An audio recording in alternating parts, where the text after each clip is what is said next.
Welcome. We're with the group called In Defense of the Faith. I'm Dale Deloney. I'm here with my co-host David Krill and special guest Dr. Michael Gerard. Michael Gerard is going to talk about creation evidences today. He's a medical doctor from New Orleans. And we're going to talk about the myth of evolution, validity of the Bible, the evidence for the existence of God, and specifically that Christianity is true and that there is evidence for it. And of course, if Christianity is true, then all other religions are false. Everything can't be true at the same time. 2 plus 2 equals 4, 5, 8, 1,000, whatever you think, it doesn't make sense. They contradict one another. Either Jesus Christ was God in the flesh and died for your sins and rose from the dead, or we're just some accident from chemicals with no hope, and there is no salvation. I think we all know we're sinners, and we all know God would be a good God, and He would have a way to communicate to us. We believe the Bible is the way He communicated to us. There's evidence for that through archaeology. I know you haven't been taught that, but believe me, you're going to hear some evidence today that you've never heard in your life. And you've probably never been told that there's been 2,000 fulfilled prophecies out of the Bible, no false prophecies. Mathematically impossible. The mathematical possibility for even the single cell coming into existence is impossible. There is no explanation. No matter how hard we try, we can't get life from non-life. There's a supernatural creator. And I believe the creation shows us there's God. And God has spoken to us through His Word. And in His Word He says we need Him. We need a relationship with Him. We're separated by our sin and our sin nature. And that out of His love, He's provided a way of salvation. And that was by manifesting in the flesh as Jesus Christ and paying our price that we owed for our sins and doing miracles like giving life, raising the dead, and eventually, of course, raising from the dead Himself, which Buddha, Muhammad, Krishna, any of those guys, they're still dead. They didn't die for your sins, and they didn't raise from the dead. Only Jesus Christ, the God-man, did. Well, why do we do this? David, we're out here, the name of our group is called In Defense of the Faith, so why are we bothering these people? And I do want to tell you also, we're on your side. We're on your side. I know it's going to seem like, hey, you're going against everything I've learned, but believe me, we just want you, we want your eyes to be open to some other evidence that is censored out, and that, see, the evolution group has taken over the TVs, the magazines, the public schools, and all creation evidences are censored out. You're only told you come from apes, and that's all that's allowed, or else you're an idiot. Okay? So hopefully we can open your eyes on this issue. And Dave, why do we defend the faith? Thanks, Dale. Well, it's a command of Scripture to defend the faith. Paul, when he was in prison, he wrote to the Philippians and said that he was so glad that he was in prison that now that the gospel could go out because they could have some boldness in defense of the gospel. And so he says that you may prove yourselves to be blameless and innocent children of God, above a reproach in the midst of a crooked and perverse generation. Among you appear as lights in the world. So we come in sharing the gospel of Jesus Christ to show the light of salvation that He has. Not to get into any great big fistfight argument, but to go in the marketplace and share the love of Jesus Christ and show that the Bible is the Word of God beyond doubt, and that Christ can save people, and the power of the gospel is the Holy Spirit convicting people of sin and bringing them to the Savior. So we're here out of love and showing that Jesus Christ is the light and life of the world, and He's the only hope for the world. And that's the only reason why we're here. All right. Also, you can ask questions on the microphone. We encourage you to come up one at a time, and we can agree to disagree. Let's just have rational discussions, and we'll talk about the evidence. And basically want you to know that God is just, and He's going to punish sin one day. We're all sinners. If He's a holy and just God, if He's a loving God, He's a just God, and He's going to punish sinners. But out of His love, He provided a way of salvation through Jesus Christ. If you'll come to God just as you are and accept what He's done for you on the cross, And if you'll receive Jesus as your Lord and Savior, believe that, receive it, turn to Him, fall on His mercy, admitting you're a sinner, and turn from your ways to His, God will change you by His Holy Spirit and make a new creation. Fellowship with God will be restored. Nothing else can fill that emptiness. Booze, sex, drugs, rock and roll, they all are emptiness. Fun for a little while, but not really a satisfying thing, because we're made to have fellowship with God. So it can only be found through Jesus Christ. Very clear in the Scriptures. Now I'd like to present Dr. Gerard, and he's going to talk about evolution a little bit. And we encourage you to come up and ask questions and dialogue with us. And Doctor, why don't you just give some evidences for creation, and maybe talk about if we came from apes or not. My name is Mike Gerard. I'm a medical physician. I'm from New Orleans, Louisiana. Let me just tell you a little bit about why I do this. I accepted Jesus Christ as my Savior about 13, 14 years ago, and when I went out and started to share with people the truth of the gospel, I found that most people had a problem with believing what the Bible said simply because of the first 11 chapters of Genesis. And they would always object, and they would say, well, Dr. Gerard, I was taught evolution, not that Adam and Eve were the first man and the first woman, but that, there were ape men. I mean, look at professional wrestlers. There's got to be ape men. They would say, Dr. Gerard, what about the Big Bang explosion? I don't believe in the beginning God created. I believe there was this Big Bang explosion and a worldwide flood. The Bible says there was a worldwide flood that destroyed everything. How can you have a worldwide flood 4,500 years ago and repopulate the earth with 5 billion people in only 4,500 years? They would always end up by saying, Dr. Gerard, if the Bible lies in the very first verse, how can you trust any of the rest of it? And they were right. Well, I set off and I started getting some scientific literature from the Institute for Creation Research and looking at the science. And I'll be honest, I did not expect to get any science. I expected to get a lot of religion. But what I found was that the evidences were there. All of the evidence they quoted was in the scientific journals. Nearly everyone they quoted was an evolutionist, and that when you went and checked their references, they checked. More importantly, as I started going and doing my own research in the journals, I found that evolution was not the fact that I had been taught it was in college, in high school. That if you read the journals, what the evolutionists themselves are writing, and separate, or will just read their conclusions quite often, you'll see how tenuous their belief is. If you start separating the data from the interpretation, you realize that a lot of what we're presented in school is merely the interpretation and not the data. And as one evolutionist noted, I think it was Paul Ehrlich, he said, we take the evolutionary theory to interpret the data. Then we say that the data supports the theory. Well, it should, shouldn't it? And so what we have there is the circular reasoning. As I look at, especially living things, I find it much more easy to believe in a creator God, especially when you look at the information biomolecules in the human system and in any living system, DNA. If you look at the second law of thermodynamics as it applies to information theory, what we find is that information systems never spontaneously come together. And when we look at very large information systems, the second law of thermodynamics as it applies to information theory gives us or can predict the probability that you would get large information theories. H.B. Yaki has published several articles on this, Journal of Molecular Biology.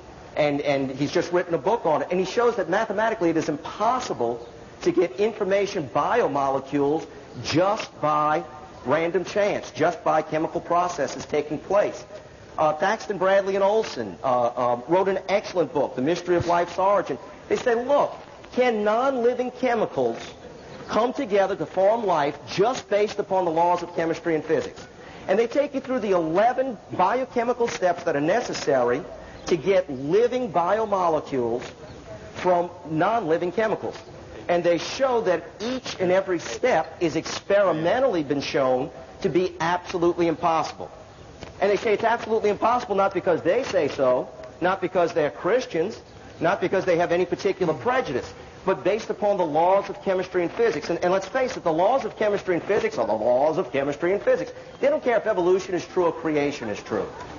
And so when you start looking at these things, you find, wait a minute, the evidences are a little bit different than what I was presented. There is an entirely different interpretation that can be put on evidences and an interpretation that's much more logical. Whenever I look at biological systems, information systems, I see evidence of a design. I see things that work together, not randomly thrown together, but with a purpose, to accomplish a specific purpose. And you see an incredible complexity. Even in things that are not as complex as living systems, you can recognize design and the necessity for an intelligent creator. And let me just give you an example. If you go to Mount Rushmore in Dakota, what is it, North Dakota? South Dakota? You look at Mount Rushmore. You see 4 presidents' faces. Now, there are 2 possible interpretations for Mount Rushmore. Either wind and water erosion over hundreds of millions of years carved the presidents' faces on the side of a mountain, or there is an intelligent creator. Now, what makes more sense? Nobody would ever argue the point that those faces got there by natural processes. Why? Because we don't see natural processes ever create complexity, design, with a purpose. And the more complex, if you will, the more information or even the more intelligence that you see in a given system, the more evidence there is for an intelligent creator. And that's exactly what God says in the Bible. He says in Romans 1:20, you know, if you look at the creation and you look around you, I have engineered systems that are much more sophisticated than you can produce. I can take sunlight, take something as simple as a plant, which is not simple, and convert sunlight, radiant energy, into chemical energy. Can you do that? And the answer is no. We'd love to be able to. Wouldn't have to worry about high gasoline prices, but nobody's been able to do that. God says, I do it every day. And he says, when you look at something as different as a plant is from a human and recognize the unity and diversity, that's a symbol of me. You need the oxygen this thing tries to get rid of. It needs the carbon dioxide you spit out. Now that most logically looks like good design, good engineering, and a purposeful design. That's not the only explanation you can put on it. All I'm asking you is, what is the most logical explanation? When you look at complex living systems, what you see is evidence for design. Did we come from apes? Well, if you look at the evidence, I would have to say no. Dr. Charles Oxnard looked at all of the available ape skeletons, especially in the Australopithecus group, including Afarensis, Africanus, etc. And he concluded that the Australopithecines are as distinct from humans as they are from other apes. He says they're a distinct group. He says they're not turning into humans at all. Dr. Adrian Zillman, we hear so much about the Lucy skeleton, Donald Johansson's skeleton of Lucy. Adrian Zillman showed in 1983 in New Scientist magazine that Lucy's skeleton is virtually identical to a green forest pygmy chimpanzee. The problem is that you don't get research grant money for finding green forest pygmy chimpanzees, but you do for finding hominids. Now, the question would be, logically, if those alleged ape men had a distinct advantage over apes and therefore continued to evolve, why have they all become extinct? We still should find some of these apes. And that leads to the whole question of transitional forms. You know, I'd always been taught that the fossil record was the best evidence for evolution. That in the fossil record we had hundreds and thousands of evidences of one kind of creature turning into another. Well, that sounds good to us, but when you read what the evolutionists are saying, you realize that that's not true. Dr. Colin Patterson, senior paleontologist at the British Natural History Museum, probably the most respected paleontologist in the world, says that he knows of no such transitional form for which one could make a watertight argument. Niles Eldridge and Stephen Jay Gould, a paleontologist, developed their theory of punctuated equilibrium not because of the abundance of transitional forms in the fossil record, but because of the severe lack of those transitional forms. So that when we look at the evidence, it kind of fits exactly with what God said. God says, listen, things will reproduce after their own kind, within a genetic variation, no doubt, but that when we look at fossils, when we look at living creatures, we should see typology. We should be able to put critters into certain groups. And that's exactly what we're able to do. Not only with the living creatures that we have now, and it's much easier to do it with living creatures now for one simple reason. We can not only examine the bones, we can see the function, we can look at the soft anatomy, which we can't see in fossils. But even with those fossils, with the exception of a handful of very disputed groups, very disputed specimens, We do not find transitional forms. And what evolution requires, according to Dr. David B. Kitts, who is an evolutionist, he says, are about 8 men. You won't care about anything in this library. You'll want to know, is there a... Sorry, evolution requires intermediary forms, and paleontology fails to provide them. So I guess what I would tell you is to look at the scientific evidence from a different light. There's possibly another explanation on the data that you've been presented. There's possibly some old explanations that have persisted, and there's possibly some data that you haven't been presented with that you ought to consider. And that's what we're going to try to do. If you have any questions, I don't know everything, I'm not God, but I'd like to answer it. But I do want to say one other thing. I'm not here mainly to tell you about science. I'm here mainly to tell you that there is a cure for death. And that's why I became a physician. I wanted to save people's lives. And I hate to tell you, doctors don't save lives. We just delay death. The only man who ever said that he had a cure for death and said that he would put up a shut-up and prove it was Jesus Christ. He said, listen, I've got a cure for death. I will provide it free of charge, but don't take my word for it. I will die, and 3 days later, I'll get up out the grave. Now, the whole point of Christianity is not to get you to quit drinking, smoking, or whatever. The point of Christianity is to save your life. And Jesus Christ said that he had the cure, he would provide it, and he would provide proof. Yeah. The whole question is, did he get up out the grave? And that's exactly what all of the historical evidence shows.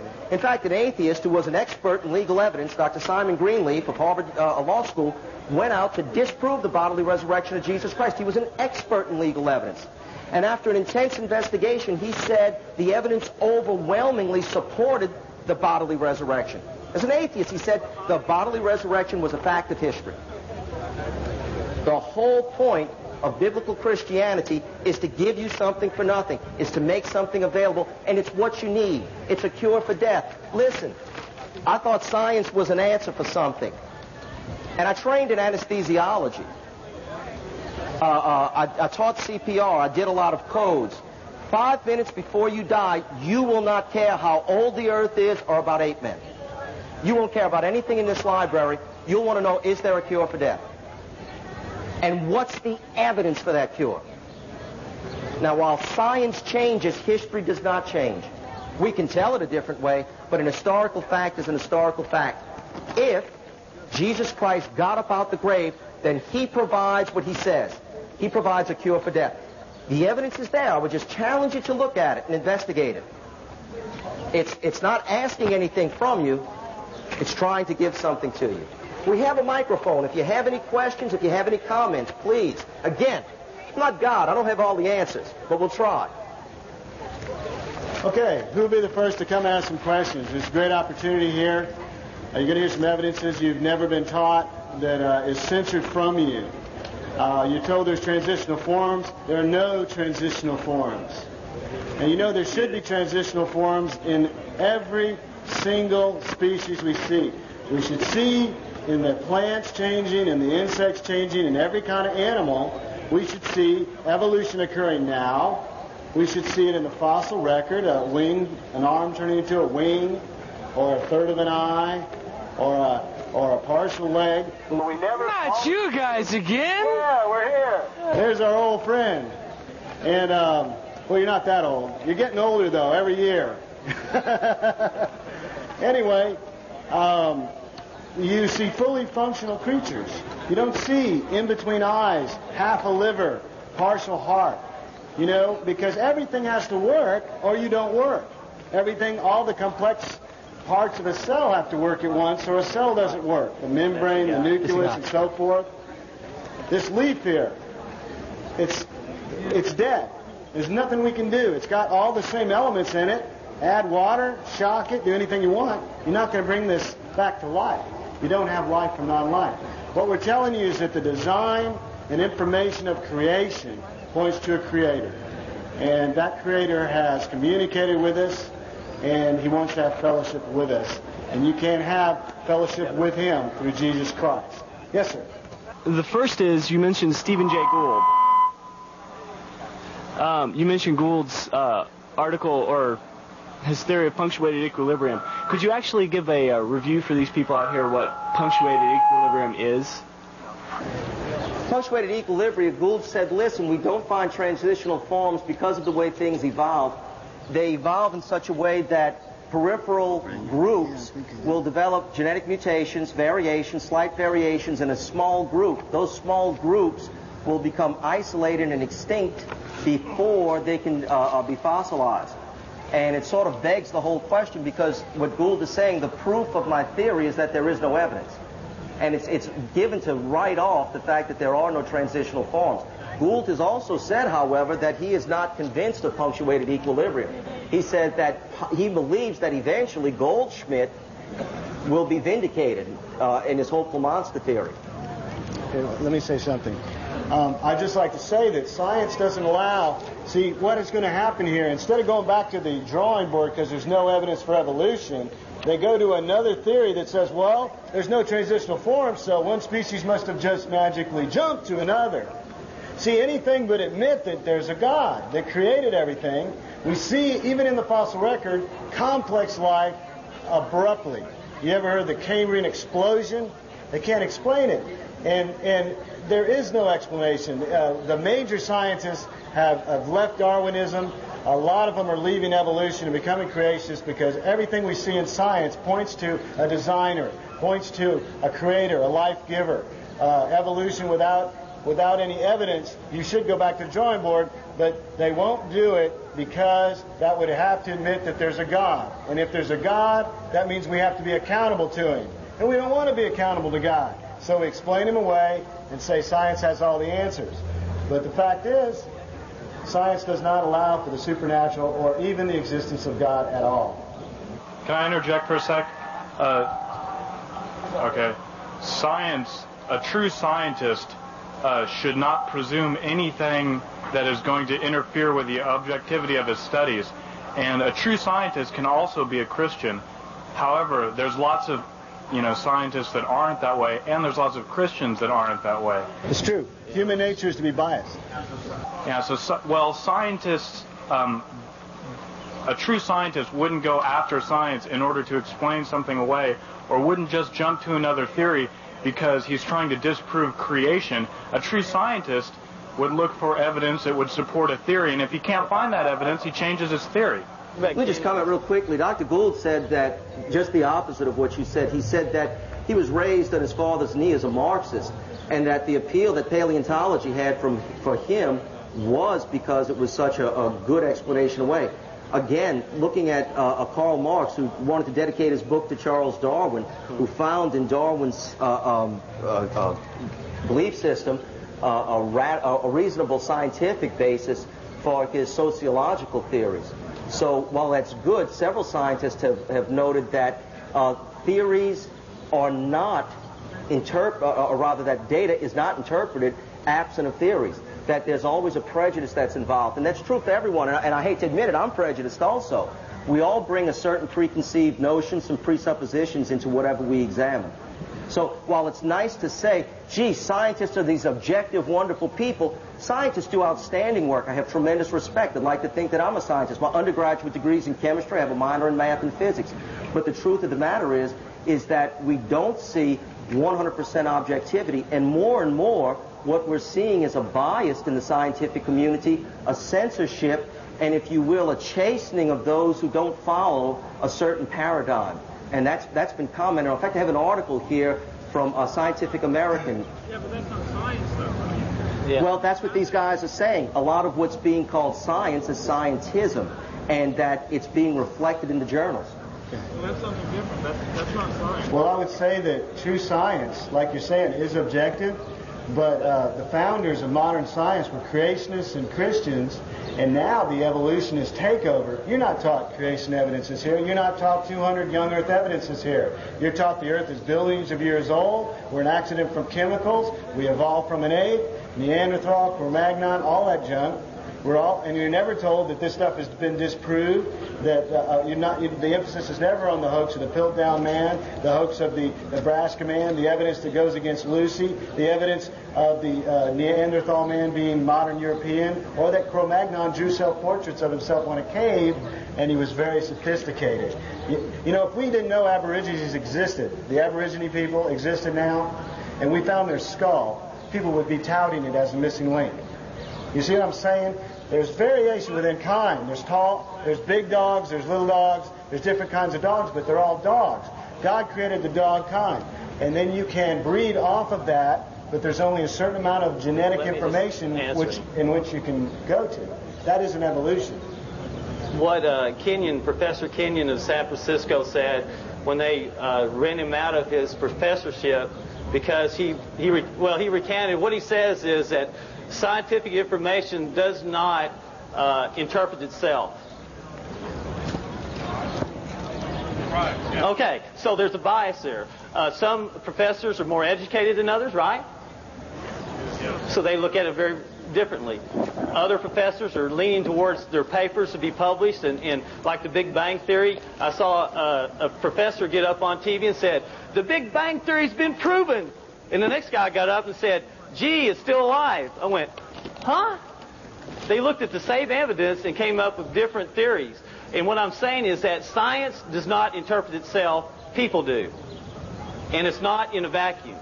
And Kenyon lost his professorship because he recounted on his book, Macroevolution Biology, and they kicked him out. Why was that? Why did Gentry lose his post when he refuted the radiometric dating by palladium halos? Well, I'm saying is that when somebody comes against the tide, they're stomped on and they're rent out. But I'd just like to read what Gould said here.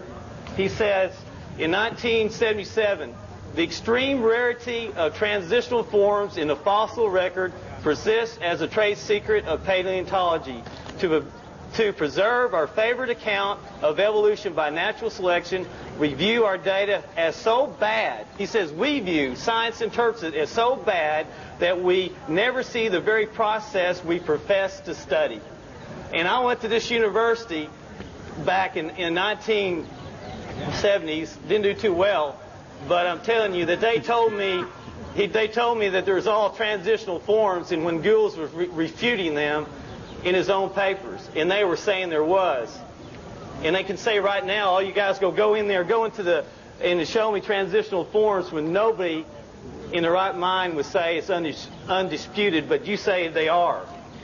The fact is, there should be millions of transitional forms. You shouldn't have to just go, aha, we found Archaeopteryx, which is just a bird. You should say, oh, there's transitional forms, trillions of them. No. Every one gets disproved. Yes, sir.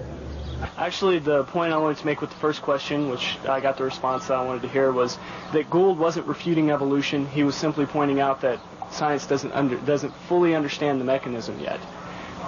Okay, enough on that topic because you've gone on for about 10 minutes. The second question I have is in response to the second gentleman's comment that we don't have organs that don't work, or we don't have, half eyes or whatever. How about the appendix? The appendix? The appendix.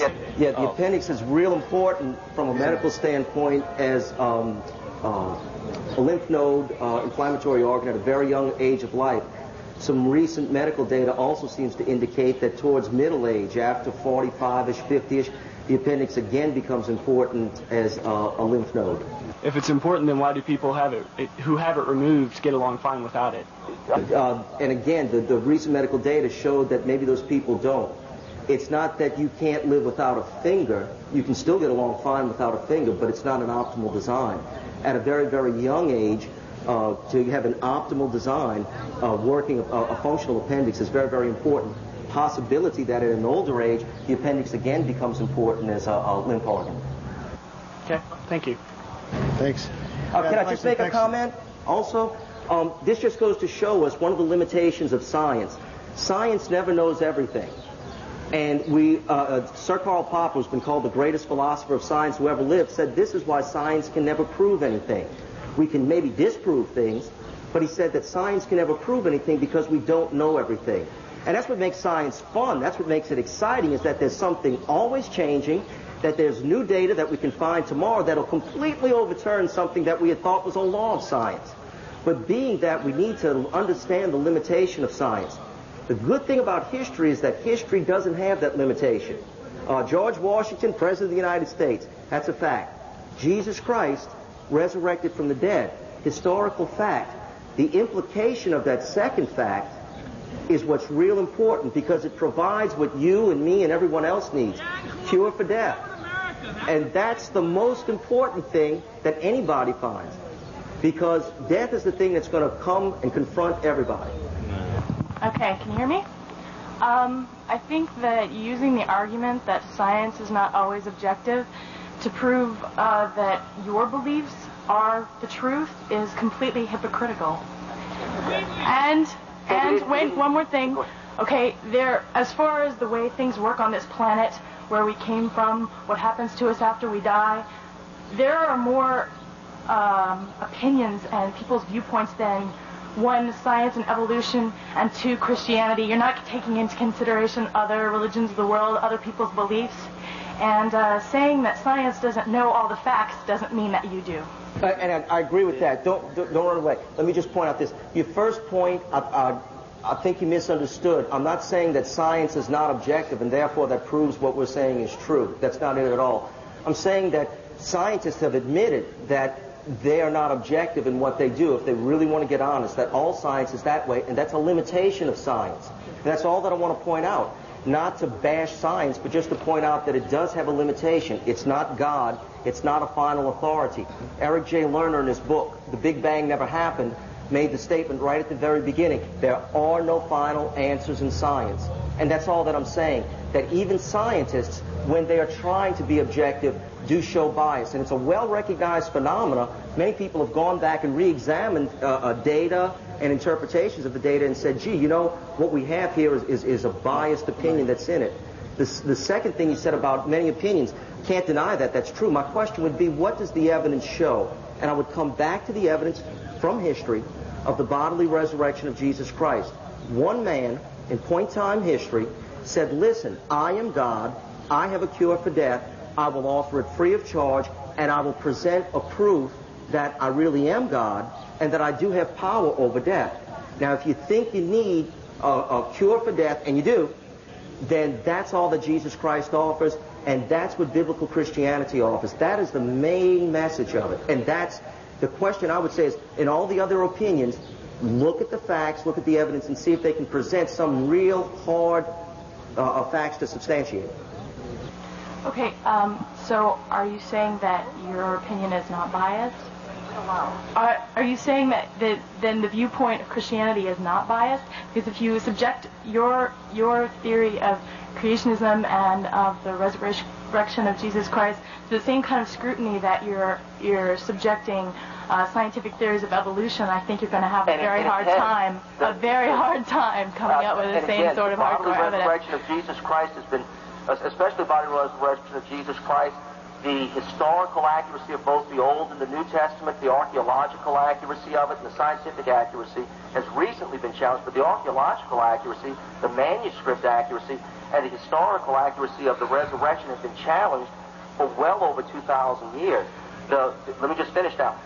The greatest challenges come from the hostile critics like Simon Greenleaf, who is an expert in legal evidence. He wrote 2 volumes on what constitutes legal evidence in a court of law, and his conclusion is that the bodily resurrection is a fact of history. Now, you can take, and you should do this, you should take each individual argument against the resurrection and see if it's valid, and look at both sides and see if it can be explained away. I've done that, and I'll tell you, based upon my research, I am of the opinion that beyond any shadow of a doubt, the bodily resurrection of Jesus Christ is a fact of history. But I would challenge you this. If you haven't looked at all the evidence, go ahead and look at it. See if it's there. See if it's real. Okay. I have to go. I don't have enough to argue about this. Sorry. But there are tons of other religions out there and millions of people who follow different religions that have billions. Billions. Let's say billions. They're all right. Who have different opinions of what certain archaeological and historical evidence means in their religion. So, well, is there such a thing as truth? Yours is not the only one. Ma'am, is there such a thing as truth? Are they all right? Was David Koresh right? Was Hitler right? I'm not talking about David Koresh and Hitler. Well, he's one of the religions. Are they all right? Let's say you go through them one by one. But what you're saying is that they're not all right because yours is right. No, logically, they can't all be right. They can all be wrong, but they can't all be right. Logically, one of them can be right and the rest can be wrong. And it must be yours, of course. I don't have time. If you look at the evidence for the Bible, and it's 100% accurate in archaeology and 2,000 fulfilled prophecies, and then you look into other religions like, see, this is another thing. People don't want to hear the truth. When you start to, can I give you evidence for creation? People walk away. When I say, can I talk to you about Islam or Buddhism, and let's look at the logical fallacies, or let's look at the fact that the Book of Mormon has no archaeological evidence for all those things that were supposed to happen. When we look at facts, we look at history, and we look at science, we can disprove 99% of the religions. But when you compare it to Christianity, the Bible says there's an intelligent God, a designer God that created the universe. We look at the universe, we see design and creation. We see sinful man. Why do you lock your car doors? Why do you lock your houses? It's because we don't trust one another. And the fact is, God is holy, God is loving, we're loving, there's good people, but we all need a Savior. And God knew that. And there's evidence from history, there's evidence from science. Science is biased. Science believes in evolution now. If you say you're a creationist, you'll be most likely shunned from the scientific community. There is a bias. So let's not fool ourselves thinking we're all objective here. But I believe you can look at the same evidence, and if you and it'll pile up on the side of Christianity, and really there's hardly any, what I would say, real evidence for evolution or the fact that we're just some accidents from chemicals. Yes, sir. Yes, sir. What do you think is the most important aspect of three things? Science, religion, or spirituality? Dave, you want to talk about that? Well, I don't believe I can understand your question. What's your question? What's most important? Well, a lot of people rate religion real high. I like to tend to be more spiritual than religious, and then their science is kind of a different realm too than either one of those. Something like that, yeah? Just personally for me is salvation through Jesus Christ. I don't believe anybody can be spiritual without having Jesus Christ as their Savior. We are sinners. We have been separated from the Holy God. And we look around and we see there's death and destruction. And so God has not left us without a witness. He has given us a creation that shows His power. But also He sent His Son, God in the flesh. Now, we say we put out the gospel, and you can disagree with it and not believe it or not. But Jesus Christ came and fulfilled prophecies that the hostile witnesses knew that He did. He came and He died on a cross in the open in front of hostile witnesses in the Roman government and the Jewish people and elders that wanted to keep Him in the grave. Now, you certainly know that they could have kept Him in the grave, because His disciples are just poor fishermen and tax collectors and stuff like that. They could have kept Him in the grave, but they couldn't. And Rome wanted to keep Him in the grave because Pontius Pilate didn't want an insurrection, because he'd get in trouble and it might have been his neck. So he had all the evidence was to hold Jesus in that grave. But He came out, and another thing, 40 days afterwards, these men get up and they preach Jesus Christ, whom you crucified, was done in public. There's over 200,000 people in Jerusalem at that time coming for the Feast of Passover, whom was crucified, has risen from the dead. Now, don't you know somebody say, wait a minute. Somebody, like on the bicycle, would ride up and say, wait a minute, drag Him down to the tomb. There He is. He's in the tomb. What about it? Thousands of people, Jews, were saved, and they're excommunicated from the synagogue. They're treated worse than the Romans. Now, why would anybody do that over a lie? All they had to do was go down and say, look, He's in the grave. He's there. And Tacitus, a Roman historian, said that Pontius Pilate crucified Christus. And now, just like Jesus said, is that He be preached in Jerusalem, Judea, Samaria, to the ends of the world. And Tacitus said this pernicious cult started in Jerusalem, Judea, and now the whole Roman Empire. It's unbelievable. But He was crucified in hostile opposition. The Jews disbelieved him, but he said, I come out of the grave. And so that is important. But God has said in the universe laws. Now, he's above his laws, and he's outside the universe, but yet he's personal. And so what it is, the creation shows the power of God, but he doesn't work with us with his power. He works with us with his purpose. His purpose is, when they were going to crucify Jesus, Jesus said, I lay my life down. No man takes away. I could call legion of angels. It's not about power. It's about love. And that's what it was. But when he comes back next time, it's going to be in power. But Christ is the most important thing in this world for anybody. Science is always going to be here. We can look at things because God made a creative order, and you can study it. It's not chaos. You look into the atom, it's formed. There's things you can study. And the human beings are personal relationships. But God is a personal God, but we have offended him by our sin. He is very angry with us, but he sent his son to take our sins on the cross. And he did that publicly. In the middle of Jerusalem, the most religious people in the world, the strongest government in the world, his son was crucified and was laid in the grave, and he rose again. And I solemnly testify this, that this is the truth of God, and the Holy Spirit bears witness with me that this is the truth in the gospel of God. Oh, thank you very much. I appreciate it. Okay. I would just like to say Christianity is a relationship, not a religion. A religion is man trying to reach God by rituals and things he makes up and all these works of good righteousness. But a relationship with God is what Christianity really is. You just come to God privately and you talk to him, which is prayer, and you say, Lord, I need you, and I want your free salvation. And you've given me enough evidence to know by beauty, by design, and you read the Word of God, and you read the love of Jesus Christ that he had for people, that God in heaven would come down and be crucified for you. It's unbelievable. Think about it. Now, you know, a lot of people doubt about that because we have a nature to doubt and we have a fallen mind. But if, let's say, one of you died and rose from the dead right here, okay? Let's say, was in the grave 3 days and rose, which no one has, by the way, but let's say it happened. People that didn't see it, and people years from now, would laugh and scoff and say it never happened. I wasn't there. I didn't see it, so it didn't happen. No matter what evidence you give them, no matter how many eyewitnesses, no matter how many books they write, even the news reports, they would all doubt it. But like we have lots of eyewitness evidence and historical accounts for the resurrection. Yes, sir.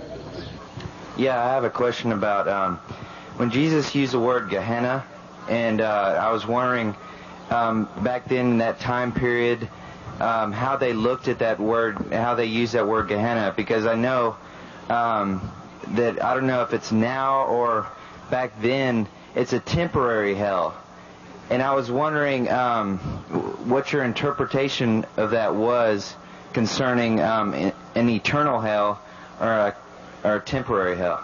The Lord Jesus used that word, that the Gehenna was a valley of Gehenna where they burned refuge, and it was always smoldering and always firing, full of fire. And what you glean from the New Testament is that before the cross there was a place called paradise, and that was where the Old Testament saints went. And in paradise there's a place called Hades where unbelievers went, and they were in Hades. And you can read in Ezekiel where they're in Hades, and as Ezekiel talks about the other kings going down into Hades. But after Jesus Christ rose from the grave, it says in Ephesians that he led captivity free. So now we can go directly into the presence of the Father. But yes, right now there's Hades. It's a temporary place until the great white throne judgment. And after that, they're cast into hell forever, for eternity. Okay. Let me finish answering your question. I'm looking up the word eternal in my concordance here. And all through the Old Testament and all the way through the New Testament, you have reference to eternal God, eternal refuge, eternal life. And then you have eternal judgment, eternal sufferings, eternal. So there's eternal on both sides. Our spirit is eternal. It depends on where you're going to spend eternity. That's what it's about. And since God is eternal, and since we have hurt an eternal holy God, what should be the punishment for defiance of that God would be punishment equal to that, which would be an eternal punishment. And we actually, by rejecting Jesus Christ, we send ourselves to hell. God's offering it by a free gift. He's done it all for us. You just have to accept it. You say no, no, no all the way till you die, then who sent who to hell?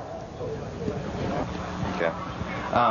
Also, I have a question about, there's an interpretation that maybe hell hasn't happened yet, because when Jesus will come back and separate the goats from the sheep or whatever, and as if, on the day of judgment, and so... Yeah, well, Jesus told a story, and he used real people. He talked about the rich man and Lazarus.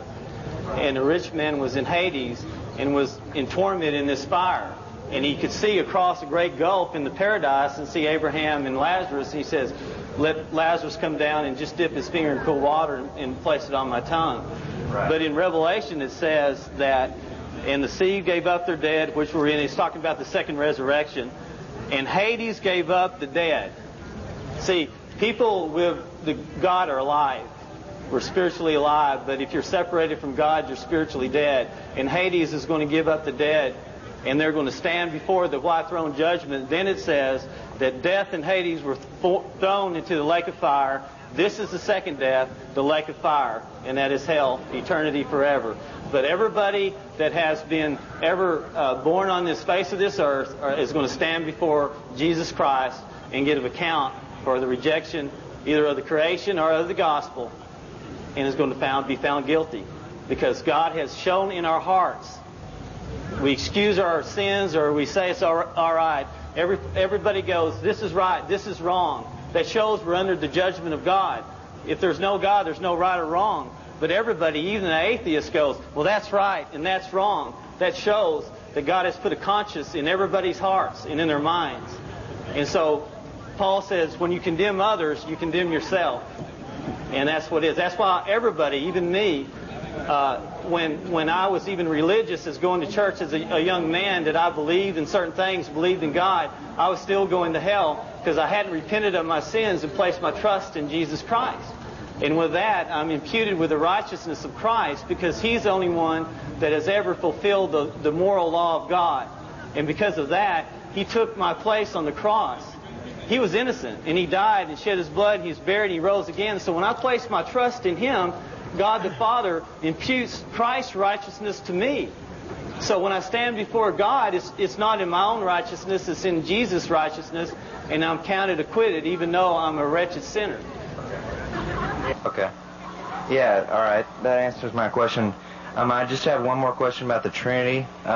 When Jesus says that, well, somebody calls Him good, and He says, I'm not good but the Father alone. And I have a hard time understanding that, knowing about the Trinity. I don't know. The Trinity I have a hard time understanding, because I know the views of other religions that it's paganism, believing in three gods or God in three forms. So if you explain that to me. Okay, is that one thing is that the Trinity is very hard to comprehend, but we can apprehend it. The first rule of debate is not to accuse somebody of something they don't believe. Not that you are, but we don't believe in three gods, and we don't. No, I'm just saying it for the audience. And we don't believe in God in three forms. We believe there is one God. Hear, O Israel, the Lord your God, He is one. But also we believe that God has revealed Himself in that one essence, in nature, three distinct persons. Not like Dale and Mike and David, but three distinct persons. Distinction does not mean separation.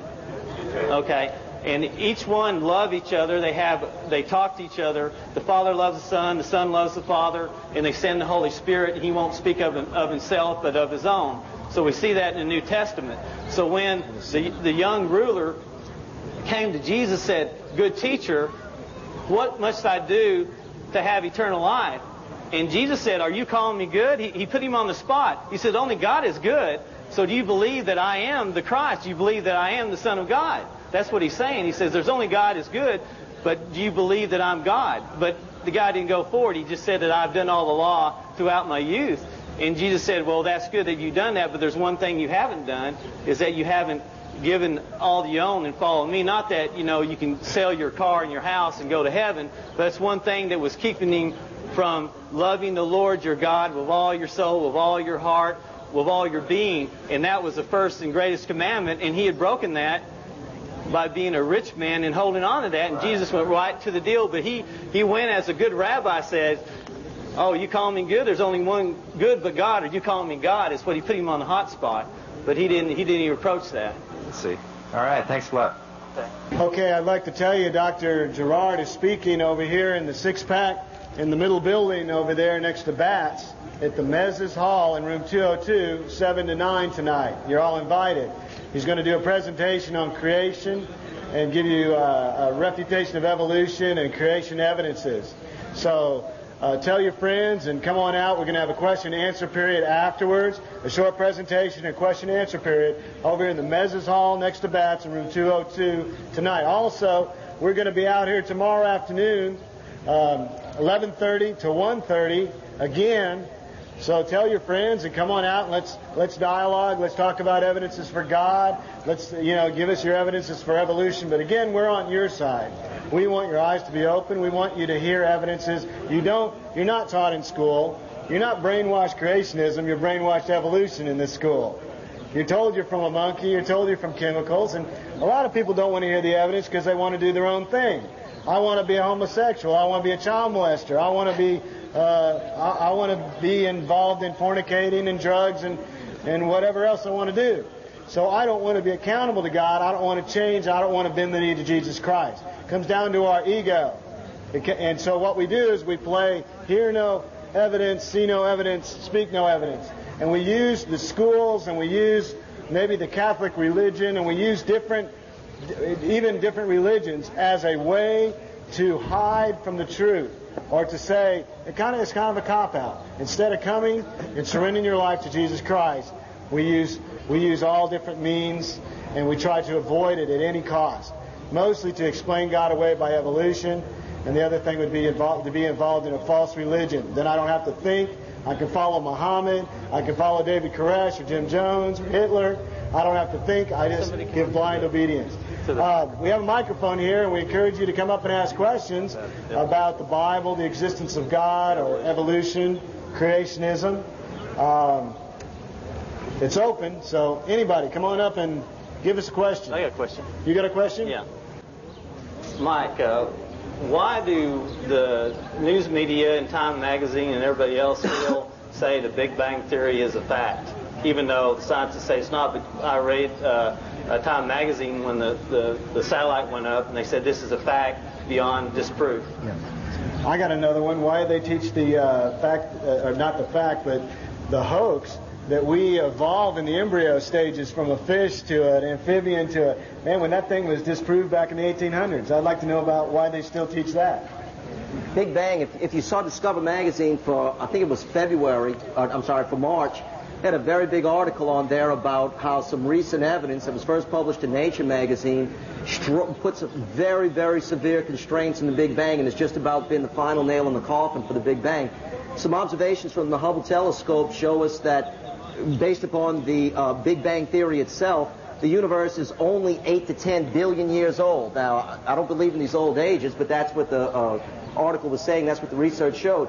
Problem is that you have structures in the universe that require anywhere from 14 to 20 billion years to form. So if you've got a universe that can be no older than 10 billion years, but you have structures that form by natural processes and require at least 14 billion years, something's obviously very, very wrong with your cosmology. That's what Discover Magazine did. They did an overview of all of the problems with the Big Bang and some of the unanswerable questions that the Big Bang is not getting closer to but further away from. And I think it was Newsweek magazine about 3 weeks ago had an article basically on the same thing. When the Kobe satellite went up, it was looking for fluctuations in the microwave background radiation. I was always taught that the background microwave radiation was absolute proof of a Big Bang. Well, wait a minute. That's not true. The purpose, one of the main purposes for the Hubble telescope was the fact that we see a universe that's lumpy-bumpy. It's not smooth. We see stars and galaxies of stars and clusters of galaxies. We see a great wall of galaxies. Things are not spread out evenly. They're in certain segments. Therefore, the microwave background radiation ought to be lumpy bumpy, just like the universe. It's not. It's smooth, no matter in what direction we look. So the Hubble telescope was up there looking for fluctuations in the cosmic microwave background radiation. Without those fluctuations, something is radically wrong with the Big Bang Theory. And when it was finally disclosed, hey, we think we see fluctuations, it not only made the headlines of Time, it not only made the headlines of USA Today, but it was the big news in science. The thing they didn't tell you is that these alleged fluctuations were 1/10,000th of what the sensitivity of the measuring instrument was. In other words, it was like if you had a ruler that the smallest measure was 1/16th of an inch, and you were telling me that you were able to detect the difference in 1/10,000th of an inch. The instruments were just not that sensitive. And people have gone back, especially Smoot, who made the original announcement, and have said, well, you know, it's a statistical thing that we believe we see, but it may not really be there. It may just be noise in the instrument. So it's interesting that that persists. The recapitulation theory, it's incredible. Scientist after scientist, evolutionary scientist after evolutionary scientist has said, listen, this is not true. Sir Gavin De Beer said seldom has any theory done so much harm to science as the recapitulation theory. Ernst Haeckel admitted several years after he first published his drawings in 1868 that they were fraudulent drawings. And yet, Langman, in his textbook of medical embryology, says that the theory of embryological recapitulation is false, in spite of the fact that many evolutionists have looked at this theory and said, listen, it just doesn't support evolution, it's not real. It persists in high school textbooks, college textbooks. I was taught it in college, I was taught it in medical school. And yet, if you read what the experts, if you read what the evolutionary experts, don't read what a creationist says, read what the evolutionary biologists say, they say, listen, recapitulation has nothing whatsoever to do with biology.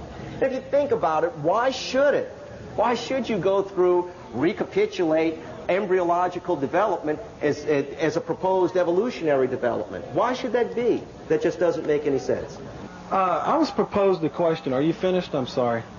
That the person asked, what difference does it make if the Earth is 4.5 billion years old rather than just 5,000 years old? What is the difference as far as God is concerned here? Okay, I'm going to give a general answer, and then we'll give the complete answer with Dr. Gerard here. But the evolutionist needs time.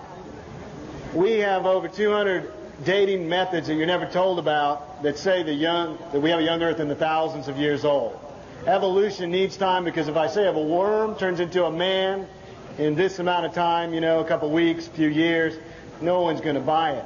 You need that magic dust of time to take it out in fantasy land. Then anything's possible with time, right? Time plus chance equals anything's possible. Not really true, because you can tumble parts of a car engine in a washing machine forever, and it's not going to assemble itself into a car engine.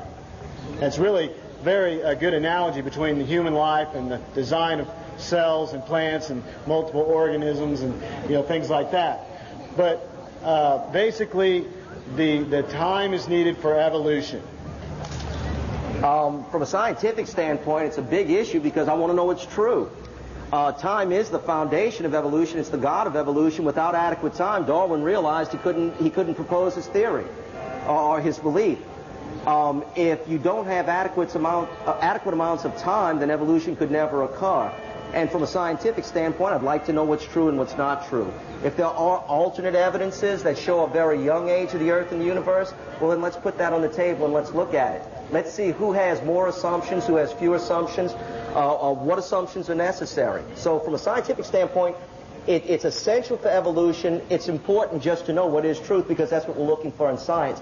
From a theological standpoint, from a biblical standpoint, the clear common sense statements of the Bible indicate that the creation is young, in the order of thousands of years, not millions of years. And to try to start making words say what they don't say makes the whole Bible confusing. In other words, if the days of Genesis are not 6 solar days, then what does eternal life mean? If day doesn't mean day, then how do we know what eternal life means? So words have no meaning whatsoever. Do you have a question? Yeah, I did. I'm curious, are any of you gentlemen responsible for this little green pamphlet? Okay, well, I can address this directly to you. You say here that in 1973, Don Johanson found a knee joint with an angle, and then in 1974, piece of a skeleton, this being Lucy, over 1.5 miles further away and 300 feet lower in the ground. And then you have the parenthetical statement, that's a big ape. Seeming to imply that Don Johanson suggested that these two skeletal bits belong to the same individual. Now, I'm very, very familiar with Don Johanson's work, and I know for a fact that he never implied that. In fact, he was very, very concise about stating that these were two different individuals. So my question to you is, are you a liar or are you just ignorant? No, and I'm aware that Johanson has, in his lectures, very, very strongly intimates that they are from the same individual. And so I would disagree with you on that. And I'm not lying, and I'm not trying to deceive anybody. Oh, I know the facts, and I listed the facts there in the article. And I'm not trying to impugn Johanson's integrity, but since you brought up mine, I will say this, that in his book, Jim Fix, and I can't think of his first name right offhand, said that Lucy struck a new low in scientific credibility. So he went through and he gave a detailed account of Johansson's storytelling, as he put it, of the Lucy finds, etc., and he strongly questioned Johansson's integrity. Well, he's a famous paleontologist, this Fix guy, right?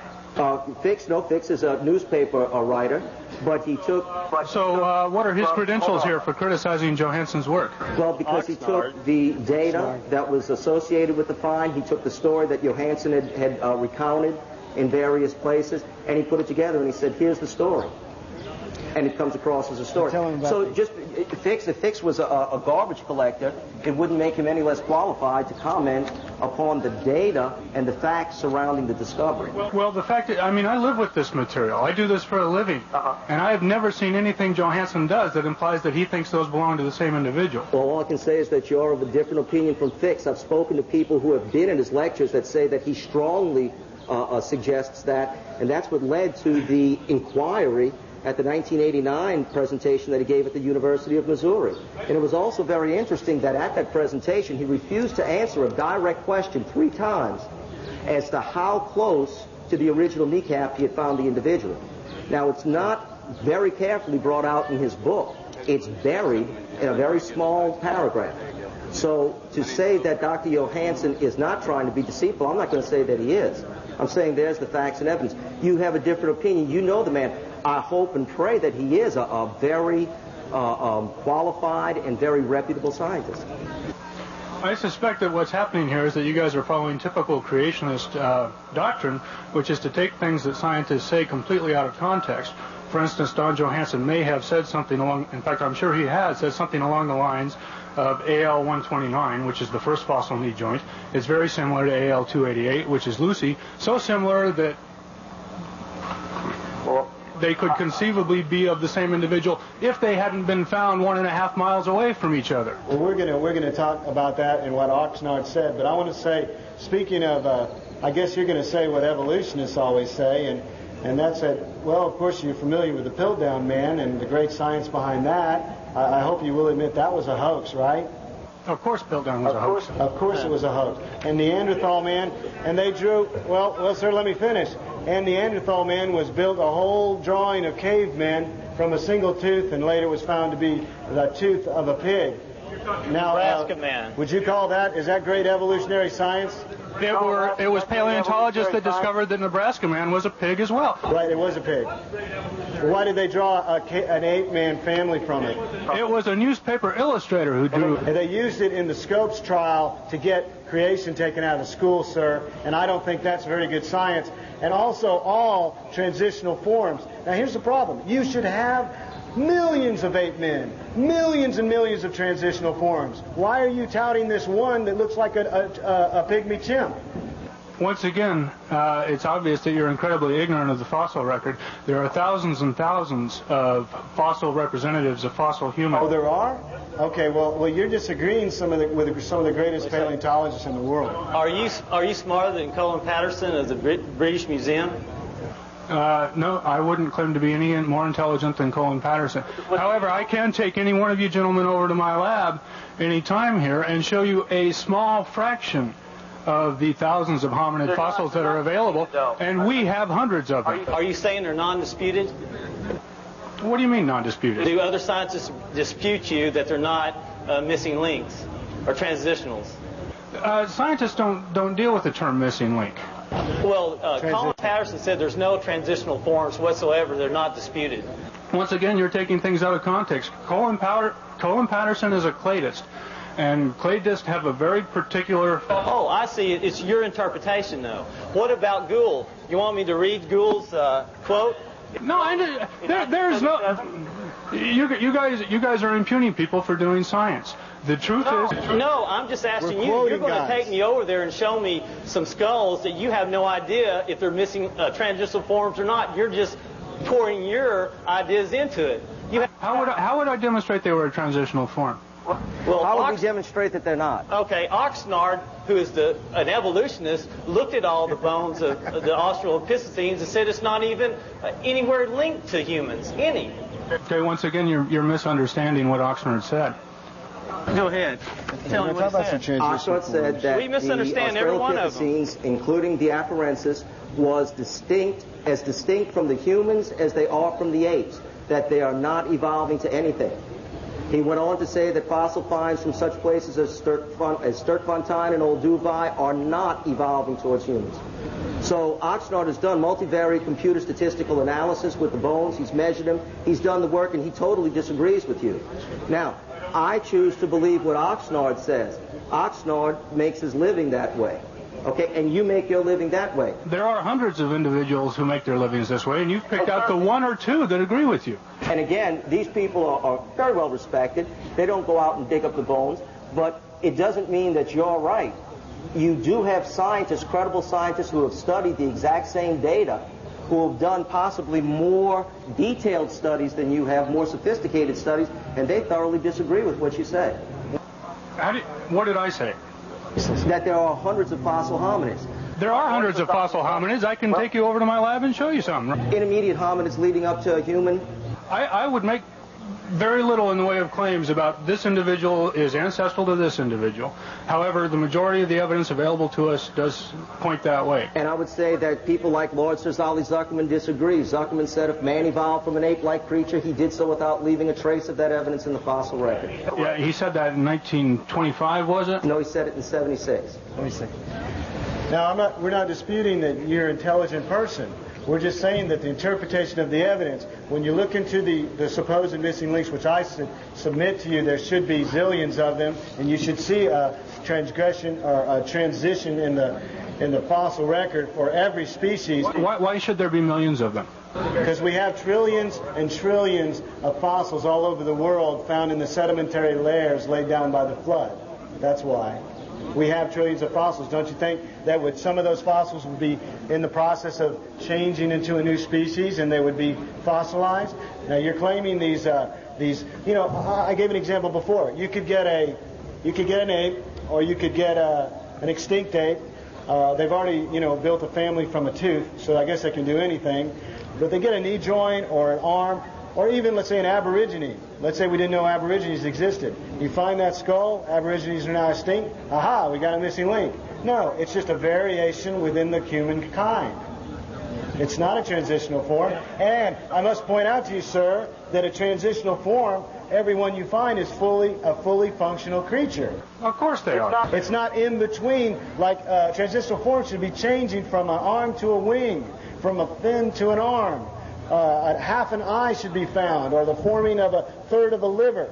But everything in your body and everything in every creature has to all work at once, or it doesn't work. So you've mentioned arm to wing. So let's talk about Archaeopteryx for a second. I suppose you're going to tell me that's a wing. It is a wing. I'll have it's got feathers. I got a picture of it. Speak what the scientists say about Archaeopteryx, and they just got together in 1984. But let me just read you Stephen Dade Gould. You know him. He is a good scientist, would you say? Harvard? He knows as much as you do? Far more. Far more. Can I read what he said in 1977? Okay. No, can I read it to you? Okay, he says, the extreme rarity of transitional forms in the fossil records persists as a trade secret of paleontology to preserve our favorite account of evolution by natural selection we view our data so bad that we never see the very process we profess to say at the microphone. We have here, did he leave already? Yeah. We have here the fossil picture of Archaeopteryx, and you can see complete feathers on it. And I think about everybody now, there's a few paleontologists holding out, but even paleontologists and a lot of other scientists, especially scientists that are specializing in birds, they will tell you that Archaeopteryx was just a bird. It had feathers, it flew, it had a beak, and show up the picture there. I don't know if you can see that. But Go ahead, do what Fiduci said. Fiduci. Let me just point out something about similarities in skeletal structure. Just because two things are similar doesn't mean that they're related. If you look at the fossilized skull of a marsupial thylacine, the Tasmanian wolf, it's a marsupial, it's a mammal, but it is not related closely in an evolutionary standpoint to a placental dog. And yet, if you examine the bone structure of the skulls of the body, they're virtually indistinguishable. Dr. Michael Denton's done this work, and he says unless you're an expert, you really can't tell the difference. So we have a problem in evolution called convergence, a parallelism, where things look exactly alike but are not related even by an evolutionary standpoint. How can we look at skulls of so-called hominids, which are different and are noticeably different, our bone structure, which is noticeably different, and say that they're related when things that are identical, we know from living organisms, are not at all related? With regard to Archaeopteryx, Archaeopteryx has been argued about being a bird or a reptile or whatever. Again, Dr. Stephen Jay Gould, he's one of the most respected paleontologists in this country, said that transitional forms, smooth transitions between Blau plane do not exist. He went on to say that curious mosaics like Archaeopteryx do not count. Gould rejects Archaeopteryx as a transitional form.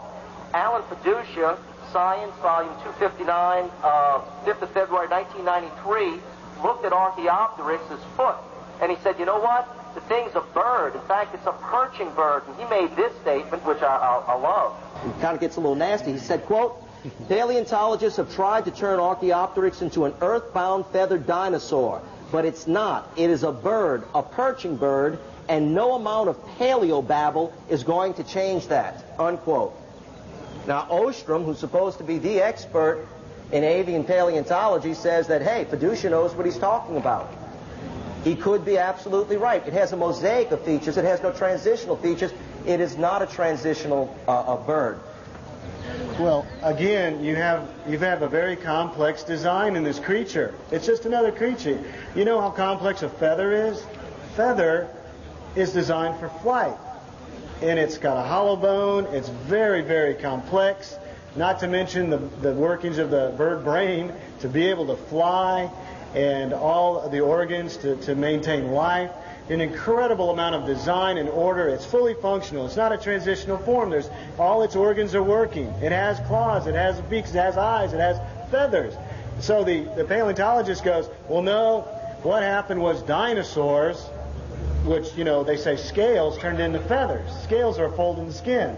And the dinosaur started hopping, and he kept hopping and hopping until one day he turned into feathers and flew. Now, think about it. This is faith. That's not science. That's what we see every time. We see everything fully functional for its environment. Go ahead, sir. What does the Bible say about premarital sex? It says that it's wrong. It says it's called fornication, and that it is a sin, and a sin for which Jesus Christ died and paid for, and that we are designed, male and female, to fall in love and live together and have a family and submit to one another and grow as one. Not to be like, hey, let's sample everybody and use everybody and get diseases. What's the exact definition of fornication? Is it just sexual intercourse, or does it include anal intercourse? It's sexual immorality. It's sex out of wedlock and so forth. In the Greek, it's all sexual immorality, as Jesus talked about. That include homosexuality, sex out of marriage, all types of sexual perversions. Porneia. The Greek word is porneia, where we get pornography. I see. Pretty neat. Huh. What's the government's aspect? You think the government, what kind of role do you think government should have in religion in the United States these days? Well, God, after the flood, instituted government to restrain evil. Even though government can be evil, it still restrains evil. As you can see in Russia, Stalin and all his throw-offs were very evil, but they restrained a lot of evil in the country of robbery and stuff like that. And now it's going pretty bad. But God says He'll judge the governments, all the nations, like a drop in the bucket. But as a Christian, I'm under authority to our government. As long as they don't make me stop preaching the gospel or close my church down or anything like that. But I believe Christians can be a senator, all that. But I do not believe in a theocracy. It's the worst thing could ever happen to America. But what we would want is people being saved. And when people get saved, they begin to live right. They don't do harm to their neighbor. Relativism, when I was just a good old boy or something, I would do what I thought was right, but also I do harm to neighbors when I wanted to. But now as a Christian, every man is my neighbor, and I do no harm to him because Jesus Christ changed my life. But I do not think that government can make people do anything. They can propose, but only a changed life through Jesus Christ can make a person to a Christian. Okay. Could I ask one more question? Yeah. Okay. What do you think of the situation over in Russia with that new fighting? I think it's between I can't remember. Chechnya, yeah. Well, I think it's terrible. The Russian government says that the Chechnya government was supporting gangsters, which control almost 35 to 45% of the new entrepreneurs that are coming around, and they were using these gangs out of Chechnya, were very vicious gangs, to kill people in Russia, and so they used that mainly as an excuse to go down there, and then it got all out of hand, and once he committed, he couldn't stop. And I think it's a terrible thing myself, but Jesus said there's going to be wars and rumors of wars and kingdom against kingdom. Now, it's funny that the critic says, there's no more kingdoms and all that. Isn't it amazing that all these countries are dividing up into their kingdoms now? Czech and Slovak and all these little kingdoms, and they're going against each other, just like Jesus said that in the last days. And imagine this, Jesus Christ in Palestine, a backwater of the Roman Empire, He came and said in the last days, people are going to say, I am the Christ. I am Jesus. Can you imagine that? He had 70 followers and 12 disciples, and this man said that in the whole world, people are going to come and say, I'm Jesus Christ, and they do it. That I'm the Messiah. And how would he know that? That's a pretty big, ego, but yet we know by Scriptures that he was the most homeless man in the world, that he laid down his life for sinners like us. Can you imagine that? And he said that in the end time, people would be hating people, and their hearts would wax cold, and kingdom against kingdom, nation against nation. And there would be diseases and plagues, and everybody be hating each other. He says, and also that he's going to set Jerusalem as a stumbling block to the world. Can you imagine that? Jerusalem, all the world's eyes is on Jerusalem. Not only that, Yahweh, the gods of the Old Testament, said, I'm going to scatter the Jews throughout the world. No one can do this but me. I'll scatter them through the whole world, and then I'll whistle, and I'll bring them back right under your noses, and you won't be able to stop it. And he says, all your eyes are going to be on Jerusalem. And all the world's attention is focusing sometime on Jerusalem, because that's where the next big war is going to come. And Jesus said to Paul says when they say peace and safety, sudden destruction is going to come upon them. And you see it happening right before your eyes, but you're willfully ignorant that you won't even believe it, that the Jews have came back to their land. Ezekiel said, look at these bones, these dead bones. And God says, prophesy to those bones and they'll come together. The Jewish nation will come together and come back into Israel. In 1948 it did. Do you realize that the Jews went to their death under Hitler, marched into the ovens? 6 million of them were dead. And then in 1948 they defeated armies surrounding them. 6 days. 6 days. They defeated them, and now they're one of the strongest armies in the world. Can you imagine that? Just 10, 20 years later, they were walking into ovens, but now they're the strongest military power in the Mideast, and they have nuclear weapons. and they said no more Masada. $3 billion a year for about 50 years that's going to happen. Oh, really? Why don't we give $100 million to Chile, and I can get the L.A. police force and go down there and wax them? Here, give me the thing. 100 million is a big difference than 3 billion. Well, give them $3 billion. Can you imagine? You know what the size of Israel is? Yeah, we give over $1,000 to every man, woman, and child in Israel. Of course they're going to do damn good. We give $500,000 in the 80s to all of black Africa per year. Well, let me ask you a question. How much money does Saudi Arabia have? A hell of a lot. Okay, then obviously money's not the issue, is it? Yeah, U.S. aid is. But is money the issue? As you're stating your logical question, is the money the issue? It really helps to have a big military. Does Israel have more money than the Arab nations together, OPEC? I don't know, but the Arab nations aren't together. They're divided, aren't they? Well, they are together when they go against Israel. 1967. They were together when they went against Israel. They were surrounded on all sides in the Yom Kippur War, and they should have lost that war. Khrushchev said, the Soviet Union said, if you invade Cairo, I will come in and send 1,000 legions. That's okay. Well, I will come and we'll talk about this because I know quite a bit about it, but just shouting back and forth. But I just want to make a point that money is not the issue. Okay, your question? Would you have evolution taken out of public schools and creation replaced with it? I think the evidence should be taught side by side. However, I believe that there really is no evidence for evolution at all. But isn't creation a religious concept? No, I think evolution is a religious concept because it's built on faith without evidence. I think you can teach creation without bringing religion into it by saying that some deity, whatever, that you wouldn't specify which, God.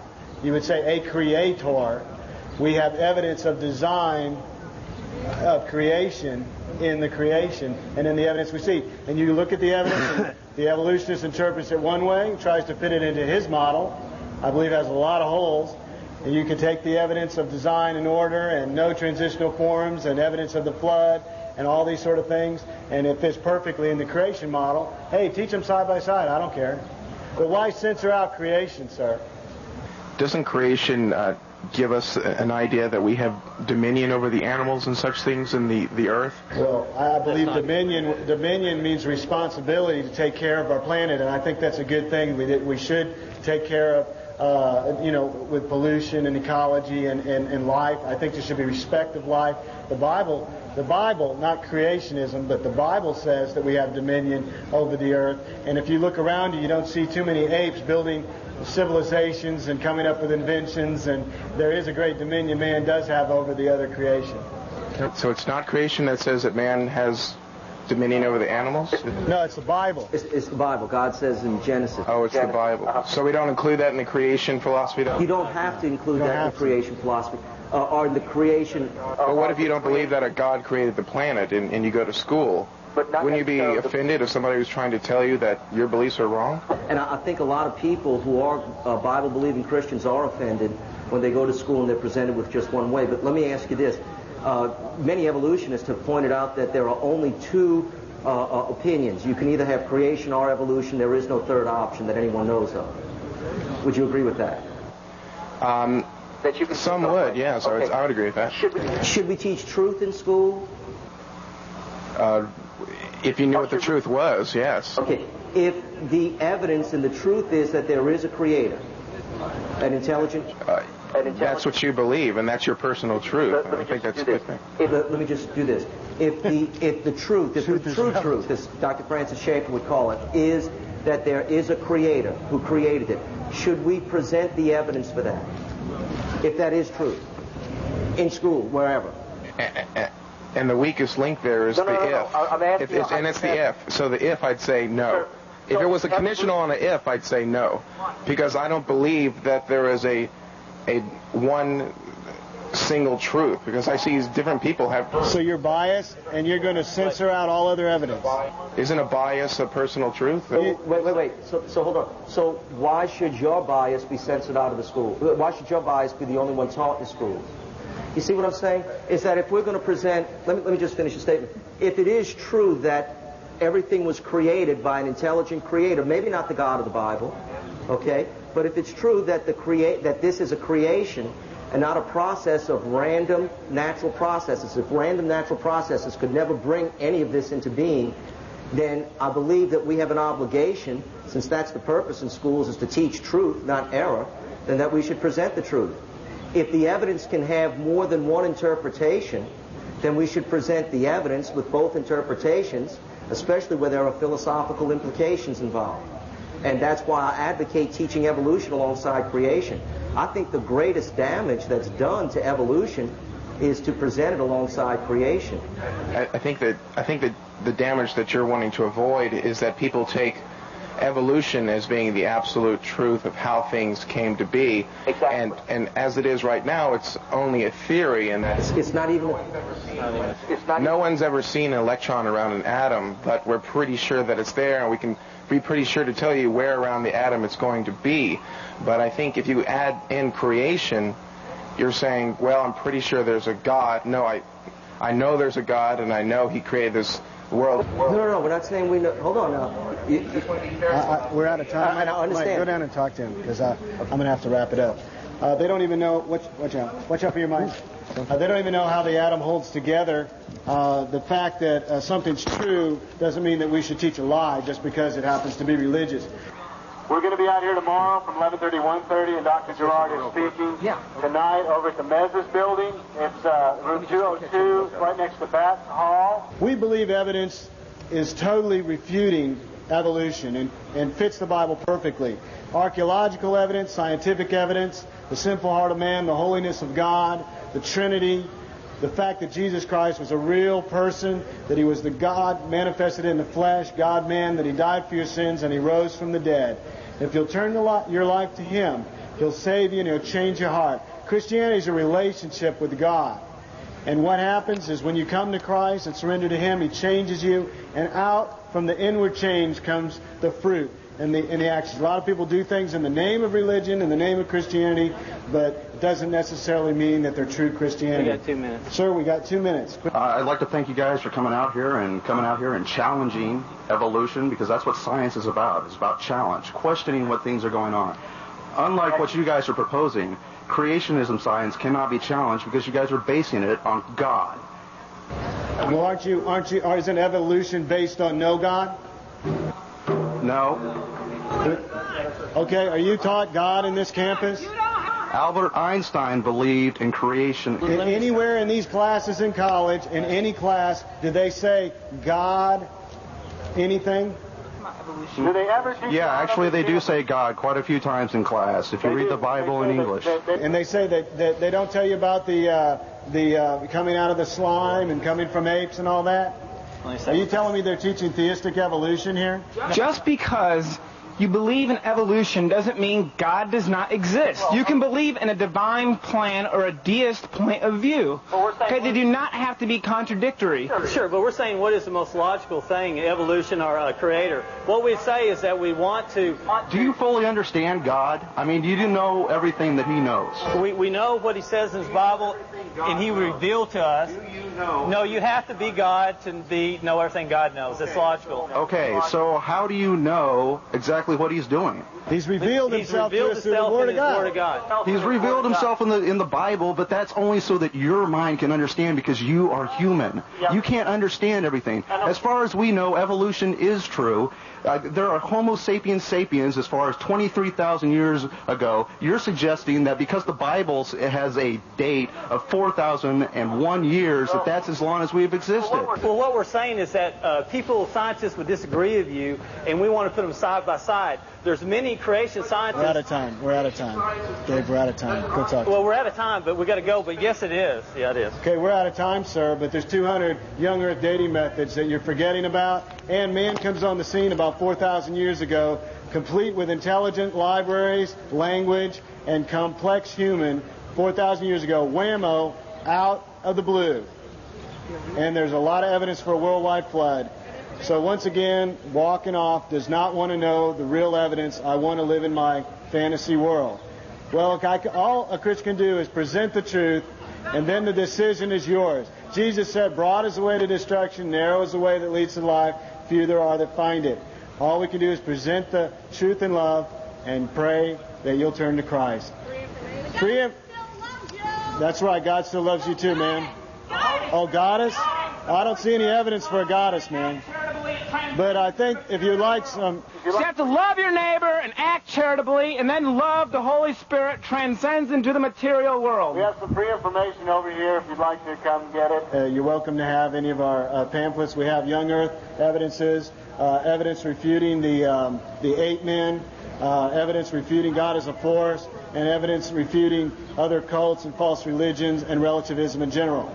Again, we'll be out here tomorrow, 11:30 to 1:30, and Dr. Gerard is doing a seminar. Invite your friends. Tonight, 7 to 9 o'clock, over in the Mezes Hall next to Bats in room 202. Thank you. God bless.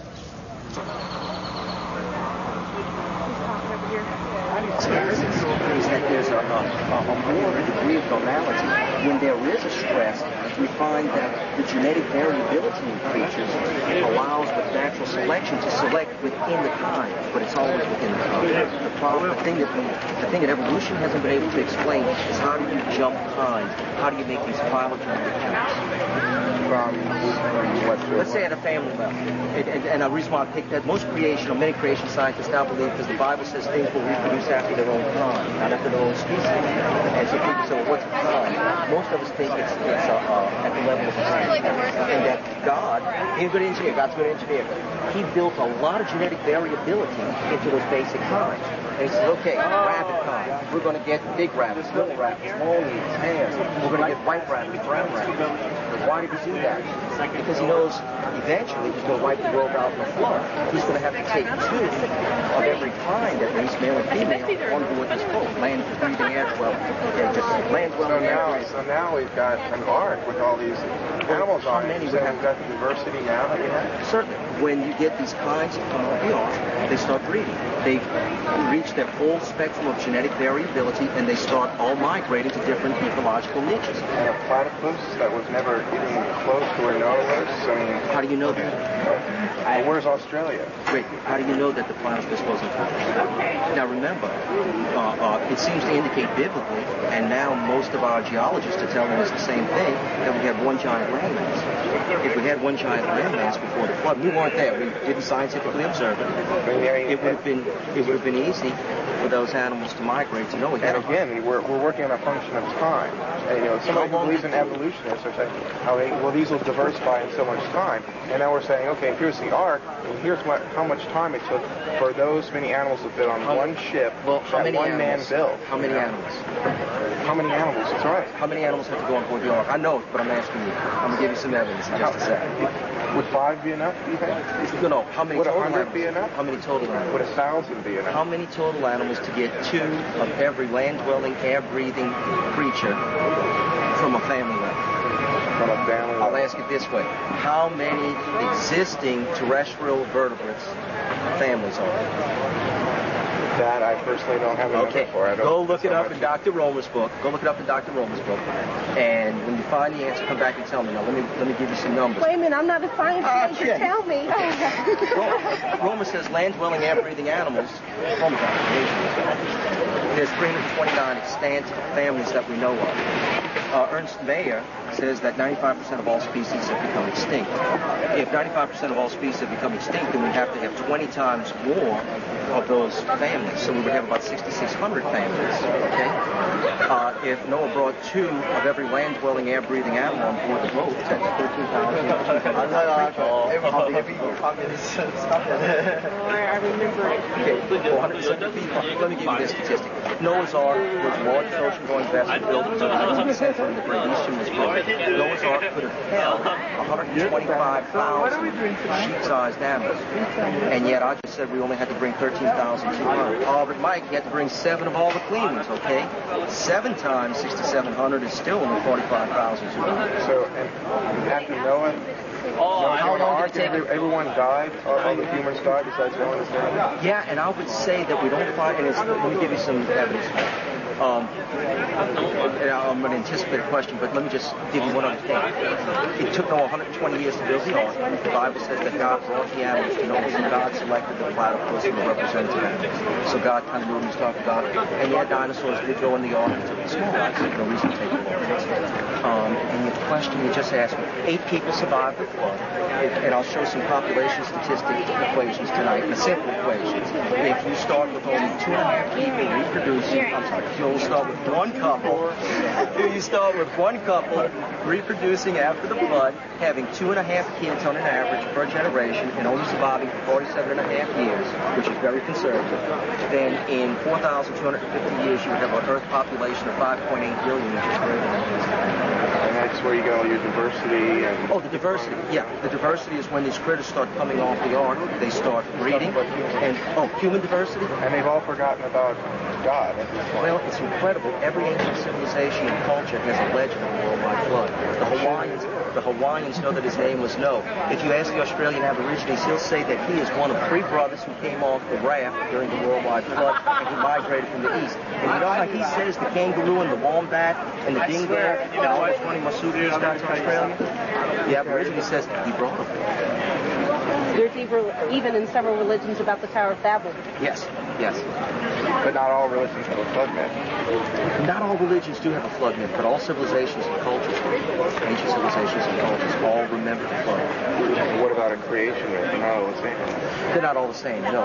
I would say this, if you look at the creation myths, they're kind of boring and goofy. We can read them, they're kind of ridiculous. The biblical creation story is very satisfactory from a scientific standpoint as far as I can see. And it's also very satisfactory from a philosophical standpoint because it answers the question, who created this? Or where did this come from? Because what happens is you keep asking, Big Bang. Where did Big Bang come from? Singularity. Where did singularity come from? Superstrings. Where did the superstrings come from? Plasma field. Where did the plasma field come from? 4-year-old take you through that logic. But here's the logic, though. Why do people want to know this? That is one of the 7 questions that every philosopher is asked. So maybe they want to know their place. They want to know their roots. And doesn't a creation myth give them their perspective to a God who controls everything? But what if it's a creation that's revealed? You see, the person who wrote Genesis didn't say that he sat down one day and invented this. He said, and this is incredible because the 40-odd writers of all the books in the Bible say, listen, I'm not telling you what I want to tell you. God actually told me to write this down. Isn't that what Muhammad said also? I mean, anybody can claim that God has told them to write something. But here's the point. The Bible is the only book that offers a scientific test, a self-test to prove if it is the writings of man or the writings of God. God says in the Bible, listen, don't take my word for it. I will do something that man cannot do to prove that man did not write this book. He says, he will do something that man cannot explain. He will do something that man cannot do. He will predict the future with 100% accuracy. And a fortune teller can't predict 100% accuracy. No, they can't. Okay, so now we have all... I'm not saying that they can, but they can make it certainly sound like, you know exactly where I'm coming from, you know where I'm going, I am in a relationship right now. It's called being a con artist. There's a big difference, though. People predict in very general terms. Well, let's see this. General terms, like Nostradamus. And extra-biblical historical evidence to back up biblical accounts. 2,000 Old Testament prophecies have all been fulfilled with several false prophecies. This one is Dr. D. James Henry. The mathematical odds, the lowest odds you can give a fulfillment of prophecy that's not a self-fulfilling prophecy is enough. The lowest probability you can give is 50-50, right? What are the mathematical odds with a 50-50 chance of fulfillment that you would make 2,000 out of 2,000 correct guesses? So, wait. We're throwing dice on philosophy now. No. Probability. Statistics. We're doing just show that it's true. Hold on. I'm showing. Wait, let me finish my discussion. Okay. This is the basis of quantum mechanics. So this is legitimate. Okay. The probability that you can make 2,000 accurate yes/no predictions, 50-50 chance of probability, is 1 chance in 10 to the 602nd power. What does that mean? Emile Borel, French mathematician, statistician, said if you get a probability of greater than 1 chance in 10 to the 50th power, then that event will never... If you would like a free newsletter on this or other subjects, just give us a call at Christian Answers. The phone number is area code 512-218-8255. 512-218-8022. That's 512-218-8022. Or you could email us at cdebater@aol.com. That's cdebater@aol.com. Thank you.